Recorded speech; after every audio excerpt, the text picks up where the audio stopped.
Good newscasts don't simply happen. They're the product of careful planning, hard work, and professional presentation.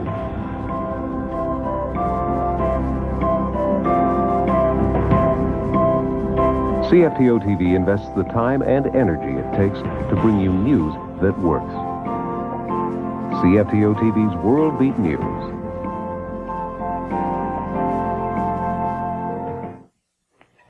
Why did you do this, Clark? What did I do except... Time now for a CFTO news break. CFTO TV, your #1 news station.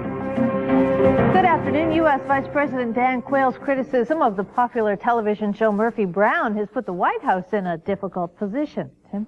Speaking in San Francisco, Quayle blamed the recent violence on a breakdown of traditional family values in America and said television shows glamorizing single mothers don't help. The creators of Murphy Brown responded by saying if the vice president believes a woman cannot raise a baby on her own, he'd better make sure women have the right to legal abortion. A campaign to raise $7 million for a second Ronald McDonald House in Toronto was kicked off today. With the magic of Ronald McDonald and the Blue Jays' Joe Carter, the official campaign began with already $3 million raised. The house is scheduled to open next spring and will be located on Gerrard Street, east of Church. Like the first Ronald McDonald House, the second will provide temporary accommodations for families of seriously ill children receiving treatment at nearby hospitals. Teams from around the world competed in the annual Paris Elbow Raisers Marathon, an event that has become known as a true test of stamina and stomach. Teams of Beaujolais drinkers must make the rounds to 42 bistros in 3 hours, drinking at least a half glass of wine at each stop. Occasionally, contestants lose their focus, though, like the time the Swiss team stopped to toast the inventor of the expense account. In the end, the Parisian team was declared the winner. Perhaps there is something to home bistro advantage. Well, the forecast is calling for sunny skies with increasing highs through Friday. Showers and thunderstorms are expected Saturday, but Sunday should be sunny with a high of 21. I'm Lynn Elio. And I'm Tim Weber. Join Tom Gibney and Kate Wheeler for World Beat News at 6. Until then, have a great day. Bye-bye.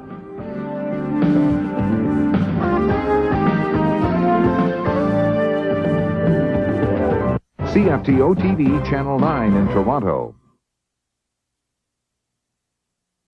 The new CFTO News Chopper. This helicopter is the most technologically advanced helicopter in Canada. Equipped to go faster.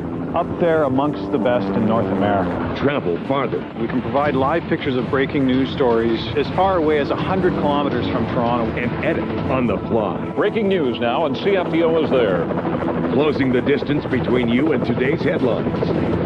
The new CFTO News Chopper. When SARS crippled Toronto, Toronto turned to CFTO News. Now, for best continuing coverage of the crisis, CFTO News receives the Edward R. Murrow Award. Another reason why CFTO News is #1. The new CFTO News Chopper. Equipped to go faster, travel farther, and edit on the fly. Closing the distance between you and today's headlines. The new CFTO News Chopper. CFTO has the chance for you and a guest to fall in love again with Mamma Mia, a mother's secret, a daughter's wedding, and an island paradise where the unexpected becomes the unforgettable. The world's #1 show wants to send you to that unforgettable island with a trip for 2 to Greece, courtesy of Trafalgar Tours, the company of choice. To enter, go online at mervish.com. Don't miss CFTO News at noon April 30th to find out who won. Turn yourself in. Tonight on CFTO News. They've horrifically affected our family. How this family is facing a tragic lifelong reality. Also at 6, are you spraying your lawn this weekend? Find out how much exposure to pesticides is too much and how you can reduce your risk of getting sick. Then, he took on Enbridge Gas and won. They've been charging criminal rates of interest. Find out why his victory could mean money in your pocket. A consumer alert. Watch CFTO News tonight at 6. This is CFTO TV, Channel 9, Toronto. Tonight on CFTO News. I want to dance. Oh my God. The news this mom's been waiting to hear, and the freedom her son will never take for granted again. Also at 6, you may have to change the route you take to work. It's road construction season again. We'll show you the hot spots to avoid this summer. Then, see how Leaf fans across the city are showing their support for the mighty Maple Leafs as the excitement builds for Game 5. Watch CFTO News tonight at 6. CFTO TV Channel 9 in Toronto. The CFTO News chopper is live tonight over the Don Valley Parkway. In just 5 hours, the DVP will close for the entire weekend. This is CFTO News. We've got tips on getting around the gridlock and all the day's news right now. CFTO News with Ken Shaw and Pauline Chan. Good evening. Louise Russo lies critically injured in her hospital bed tonight, worrying about how she will be able to look after her disabled daughter now. The mother of 3 was shot at a North York sandwich shop Wednesday night. Doctors say she will never walk again. CFTO's police reporter Jim Joyner. Tonight on CFTO News. I'd still fight him for charity. Remember the Flyers fan who crashed through the glass to get a tie dummy? He has 4 of the hottest tickets for tonight's Leafs game, and you won't believe how he got them. Also at 6, find out what's interfering with police dashboard computers, why it's compromising traffic enforcement, and how it's putting police in harm's way. Then, ever thought you want a free vacation? Could it be too good to be true? Don't get sucked in. Watch CFTO News tonight at 6. A major gun raid across southern Ontario. Band leader Artie Shaw in court, and 200 awards for 200 years of Scarborough history. Those stories and more on Night Beat. Airport officials investigating 2 mishaps at Pearson today. Details on CFTO News at 11:30. Tonight on CFTO News, safe and in good hands. Police ambush a house to rescue 2 children. Details at 6. Developmentally, he's just way behind.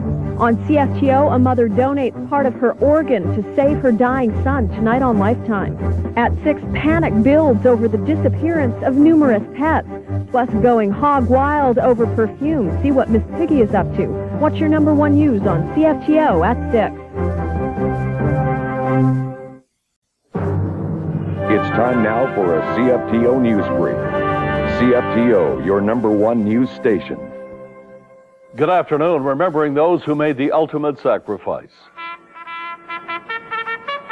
Remembrance Day ceremonies were held on Parliament Hill this morning on this, the 80th anniversary of the armistice. And here in Toronto, thousands throughout the city paused to remember. For some veterans, this will be the last time to pay tribute to their fallen comrades. Some of the vets are more than 100 years old. It looks like there'll be no classes tomorrow for 55,000 public elementary students in the York region. Their teachers plan to hold a one-day strike tomorrow to protest lagging contract talks. They will then begin a series of rotating strikes on Friday, but the board is threatening to shut down all its public elementary schools until a contract agreement is reached.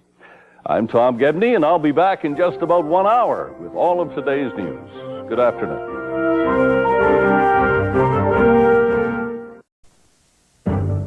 Tonight on CFTO News, safe and in good hands. Police ambush a house to rescue 2 children. Details at 6.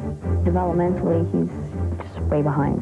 On CFTO, a mother donates part of her organ to save her dying son. Tonight on Lifetime.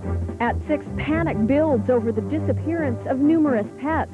Plus, going hog wild over perfume. See what Miss Piggy is up to. What's your #1 news on CFTO at 6?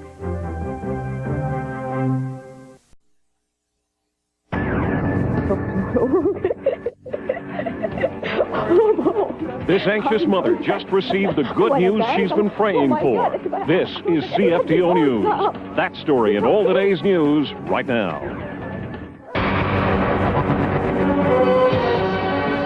CFTO News with Ken Shaw and Christine Bentley.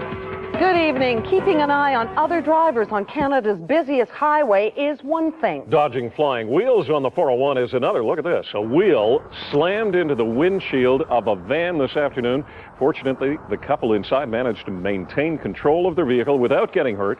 We get the story now from CFTO's Ian Caldwell. A front impact at full highway speed. But the couple, who came face to face with the flying wheel as it hit the windshield, was able to step outside uninjured and speak with the OPP on the shoulder of the highway. It was a direct blow that dented the van's hood and shattered the glass. But Sing Wang and his wife Ava were grateful that it wasn't worse. Were you scared? Oh, it's okay. Nice, okay, yeah. The accident happened on the westbound 401 just west of Highway 400 about 2:30 p.m. The wheel flew off an eastbound car. OPP Constable Richard Akinili says luck was on their side. They are very lucky. As you can see, the damage to their vehicle, although not substantial, they are very lucky that it wasn't much more serious. A series of unrelated flying wheel incidents in the mid-1990s killed 4 people in the GTA and prompted an inquest that led to the introduction of some of the toughest trucking safety laws in North America. The impact of a much heavier truck wheel could have been devastating. Meanwhile, a separate close call on the highway. It happened on the 401 near Port Union later when a car rolled off a vehicle carrier being towed in the westbound lanes. The trailer axle gave out. There were no injuries in either of the afternoon incidents. At least 7 people in the GTA have died as a result of flying truck tires since 1995. Ian Caldwell, CFTO News. Also on our roadways this weekend, buckle up or pay up. The one-week province-wide seatbelt campaign starts tomorrow, and police say they are making no exceptions. Senior OPP Constable Al Mockner believes in seatbelts. He says they save lives. Good to see that you're wearing it, okay? Keep wearing them, they will save your life, okay? In 1974, Al Mockner was a rookie cop when he was called to an accident scene. A single car accident that we as Canadians remember. Hockey legend Tim Horton was behind the wheel. His seatbelt was buckled all right, but around the seat, not around the hockey star. If he had been wearing his seatbelt, he would have probably survived. So it was sad because he would have still been around today, and I saw that car.